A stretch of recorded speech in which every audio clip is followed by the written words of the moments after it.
Well, it's that time of year. Our grass is starting to come back, and that means it's time to dethatch the yards. Now, normally I do this manually using like a wire rake like you see up there, or in the backyard where we have the zoysia grass, I will use even something like that thatch rake that's over there. But again, all of this is manual. They do a pretty decent job, but it just wears you out. So, not this year. This year, I got the biggest and baddest electric dethatcher that you can get. This dethatcher is made by Rock&Rocker. It is an electric dethatcher and scarifier, so it's got both rakes. And here's some basic information about it. One, it's a 16-inch wide working width, so it's the widest electric one I could find. It's got multiple depth settings, which is pretty common for these. It's got a 55-liter grass catcher on the back. Last but not least, it's got a 15-amp electric motor in this, which again is pretty much the largest I can find. So I think I got the biggest and baddest one. So let's go ahead and unbox this thing, put it together, and see how well it does. So we got out of the box. I did say this was the biggest and the baddest, so it is a good size dethatcher. There is some assembly required because you got to pack all that handle and everything else in there, but that's pretty much all you got to put on. Is you got to put together the handle, you got to put together this bag. There's some more of the handle, a couple little bags of clamps and bolts that you need to put on. It also comes with the Scarifier bar installed already. So the thatch rake is the one that's not installed. That's actually the one I'm going to start with using. So I'm going to go ahead and switch out the Scarifier for the thatch rake. So the first thing I'm going to do is I'm going to put together this bag, the catcher. And these little plastic things on the side are just meant to push over the bar like this. And then you're going to push that over that.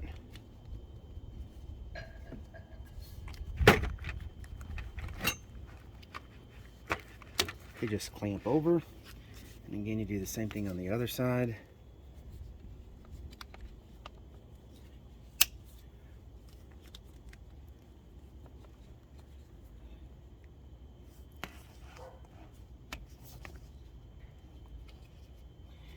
Basically you have to get that bar underneath this ridge so that that rubber piece goes over the whole bag, and now you basically have the bag put together. So I'm going to set this aside and put the handle together. So also don't forget, if you got an owner's manual, if you have any questions, you need to really refer to your owner's manual. Don't do anything you shouldn't be doing with this, and also double check your work. Make sure what you did is the right thing to do and you did it the right way. That's what manuals are made for. Open this bag up. The lower part of the handles need to be put on with these.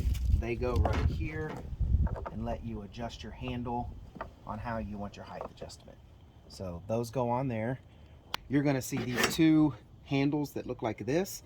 You're going to need to put the side that has these little holes down here with the rounded side in on these things here. So you take this, and there's a little arrow that's on here. You line it up with these little notches that are there because those are your adjustments. But you'll go ahead and stick that in there and hold it with one hand while you have it on.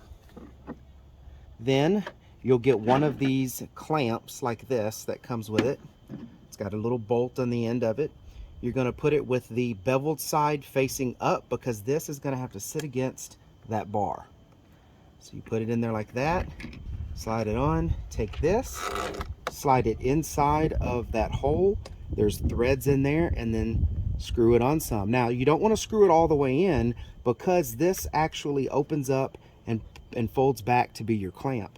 So if you have it here, this is probably a good measurement on how far you need to do it. Spin it on until it tightens up. And that's probably all you need to do it. Because when you open it this way, now it's loose again. So you can adjust the height of your handle, and then you just come back, pop it back into place, and now it's holding the handle back in place. So that's how you'll adjust the height of your handle. All right, so to do this on the other side, you basically just repeat the same steps I did for this. So I'm going to go ahead and put this other side on just to make sure that you're putting it on the right way, because this actually angles in, but there's a little hole back here in the back of this metal handle that keeps you putting it straight. So when you put it on, there's a little tab in there that slides right into that metal cut that's in the back of this pole, so it keeps you from putting it on backwards. So for the next part of the handle, I put the dethatcher on the ground here so that way I can get to the handle better. Pull this part off. Laid that to the side, so now we need to put this part on. So this U-shaped part here needs to go on next. Now, this is an extension cord hanger where you're using the machine, it holds the extension cord and just keeps it out of your way. This needs to be slipped over this, like this, so that way when you put it on, this is already there because there's not like a clamp or anything that just snaps it on. This actually has to be, you know, on the handle before you install it.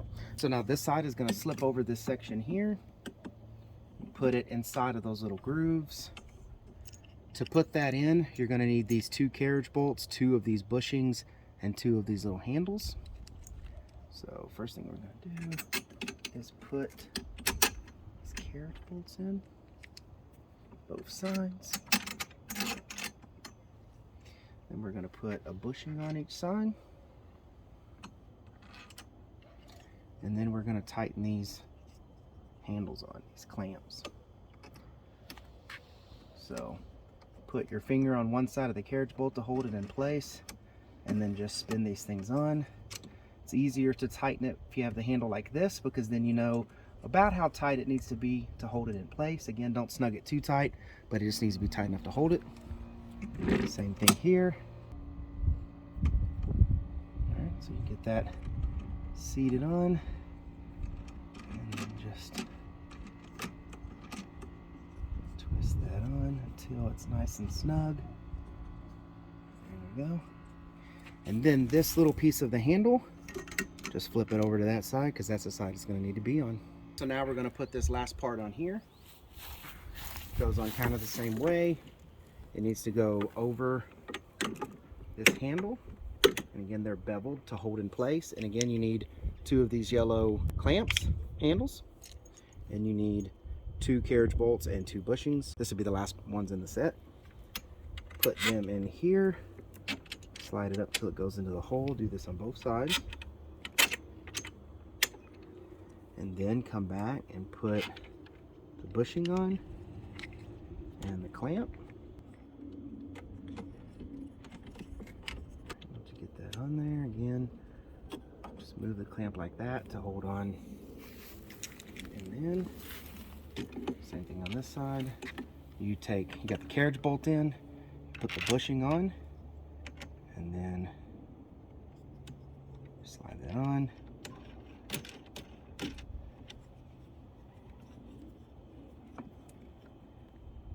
Again, you don't need to over tighten those, they just need to be nice and snug.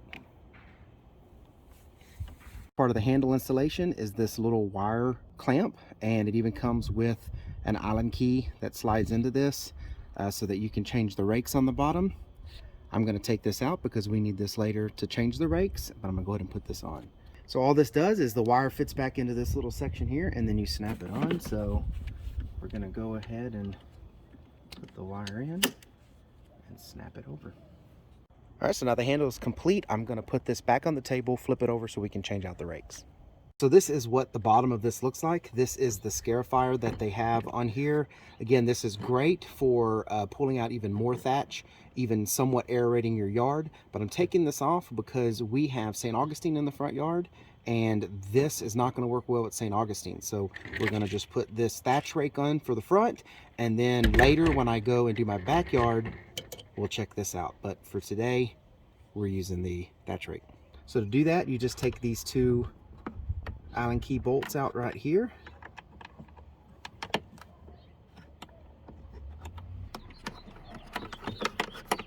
Right, there's one is loose. The second one's loose. All right, once you have those loose, then you just take those out. Make sure you don't lose your washers.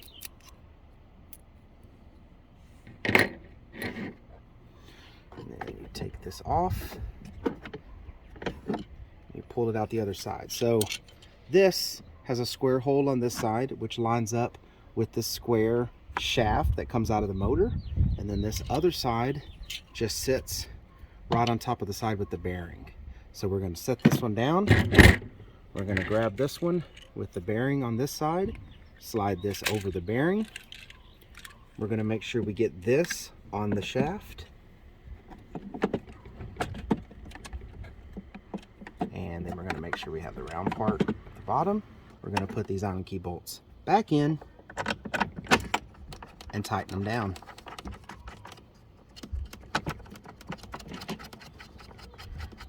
This is really easy to change this out. It may look like some work when you're first doing it, but this is actually very easy to do. Tighten them down just a little bit. Again, they don't need to be super tight, but snug. That's it. Now we have the thatch rake installed, and it is time to check this thing out. So now to put the bag on, we just lift up this back flap, and back here there's going to be a little plastic ledge over there, and then you've got these little plastic hooks here. Well, these hooks hold onto the bag with these little metal tabs sticking out, and then they will just hang down and hit against that ledge. Put those two metal tabs on those hooks, and then the lid pressure is going to hold that down and hold the bagger in place. So if you want to know how to use this extension cord hook here, you take this cord, or your extension cord, you plug it in. The machine's now plugged in. Then you take a little bit of a loop, just bend a little bit of a loop, you slide it through the little hole on the bottom, and then you clip it over the tab hanging over the top. And what this does is this keeps you from accidentally snagging things and pulling your power cord out.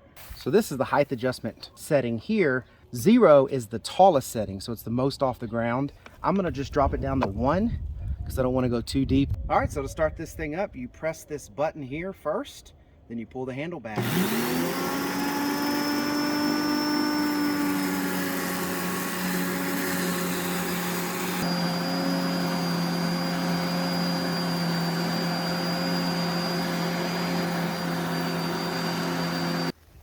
So you'll see it doesn't take long to get a lot of thatch pulled out of your yard. So that's the first part, and that's only a couple runs. So let's see how much thatch it's going to pull up.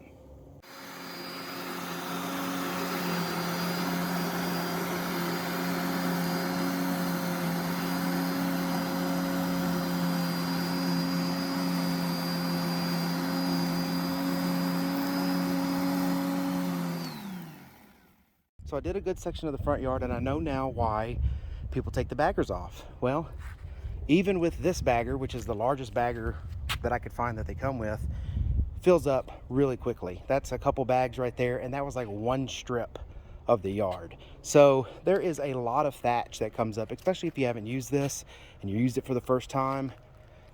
Look at this. I mean, this is a lot of thatch that came up. So yes, the baggers, I'm sure, have a good purpose, and if you have a small yard or if you've been thatching and everything's good, maybe you don't get a lot in there. But to start with, just take the bagger off. They fill up really quickly and it becomes somewhat tedious. It still dethatches great. It actually dethatches better, I think, without the bag, because it pulls this stuff to the top and then just drops it. It doesn't pile up inside the bag and keep trying to stuff it in there. All right, so I'm going to finish raking up the rest of this thatch that's on the top of the grass here. So this saves me a ton of time and a lot of energy. I think this thing is great, but overall, yeah, I think this thing's going to work way better than doing this by hand. I mean, I would wear myself out even with just this section of the yard. And now all I got to do is just rake it up like it's leaves. I guess if I wanted to, I could run over this with my mower with the bagger attachment on. And that is the pile. That's a pretty good sized pile just for the front yard. We don't have a very big front yard, but it's looking better already. And I bet you if I ran the thatcher over that thing again, it'd probably pull out probably just as much as it pulled out the first time. Look at all that. That's a lot. A lot. So that I would have had to pull out with the rake. By hand, no. So if this video was helpful, please give it a thumbs up. Also, if you would, while you're here, subscribe to the channel. It's that little red button right under the video that says subscribe. And I will see y'all in the next videos. Y'all take care.